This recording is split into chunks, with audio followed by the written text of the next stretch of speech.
প্রব্রাজিকা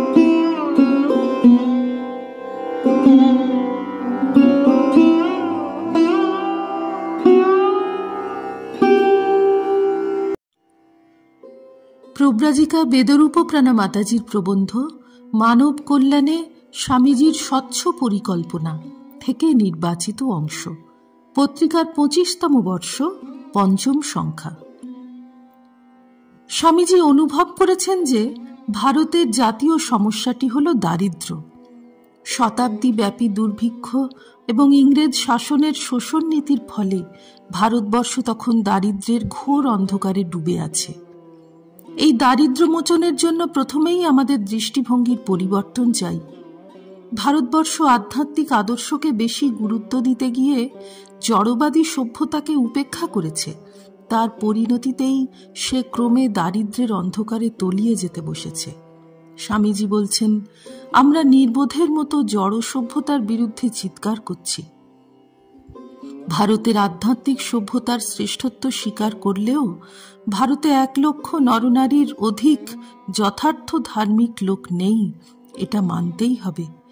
এই মুষ্টিমেয় লোকের আধ্যাত্মিক উন্নতির জন্য ভারতের 30 কোটি লোককে অসভ্য অবস্থায় থাকতে হবে আর না খেয়ে মরতে হবে? একজন লোকও কেন না খেয়ে মরবে?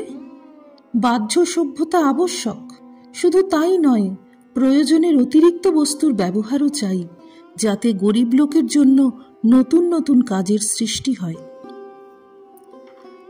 আপামর জনগণের মুখে আহার তুলে দেওয়ার জন্য চাই অতিরিক্ত অর্থনৈতিক সমৃদ্ধি। এর জন্য প্রয়োজনের অতিরিক্ত ভোগের ব্যবহার চাই এমনকি বিলাসিতা। যথার্থ আধার সম্পন্ন মুক্তিকামী মানুষের সংখ্যা মুষ্টিমেয়। তাদের জন্য উপযুক্ত যে আদর্শ, তা সমগ্র জনজীবনের পালনীয় হতে পারে না। বরং এই জাতীয় মানসিকতার একটি আধুনিক পরিণতি হল বৌদ্ধিক চর্চাকে অগ্রাধিকার দেওয়া এবং কায়িক শ্রমকে অবহেলা করা। শিক্ষিত যুবক কায়িক শ্রমের মাধ্যমে জীবিকা অর্জন করাকে এখন অসম্মানের মনে করে।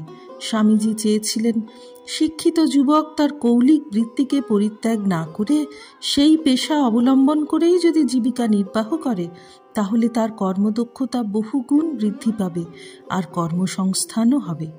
স্বামীজি বলছেন, জ্ঞানোন্মেষ হলেও কুমোর কুমোরই থাকবে, জেলে জেলেই থাকবে, চাষা চাষই করবে, জাত ব্যবসা ছাড়বে কেন?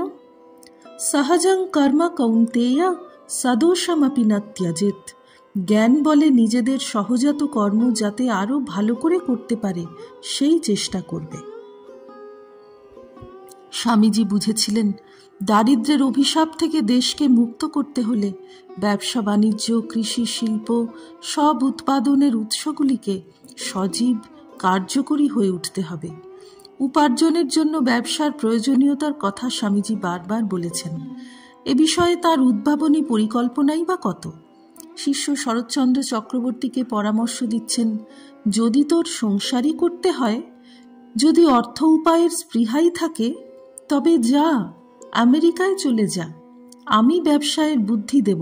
টাকা না জোটে তো জাহাজের খালাসি হয়ে বিদেশে চলে যা। দিশি কাপড়, গামছা, কুলো, ঝাঁটা মাথায় করে আমেরিকা, ইউরোপে পথে পথে ফেরি করগে। দেখবি ভারতজাত জিনিসের এখনো কত কদর। স্বামীজি শিষ্যকে আরো পরামর্শ দিচ্ছেন বেনারসি কাপড়ের গাউন তৈরি করে ওদেশে বিক্রি করতে।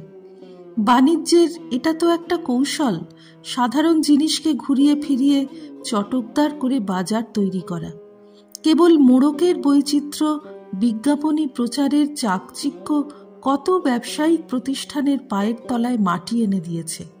স্বামীজি চাইছেন নতুন নতুন উদ্ভাবনী শক্তির বিকাশ, যার সাহায্যে নানাভাবে উৎপাদন বৃদ্ধি পাবে এবং দেশের দারিদ্র্য দুঃখ কমবে। তা না হলে অগুন্তি শিক্ষিত বেকারের দল স্বামীজির ভাষায় হা চাকরি জো চাকরি করে করে লোপ পেয়ে যাবে। শ্রী রামকৃষ্ণার্পণমস্তু।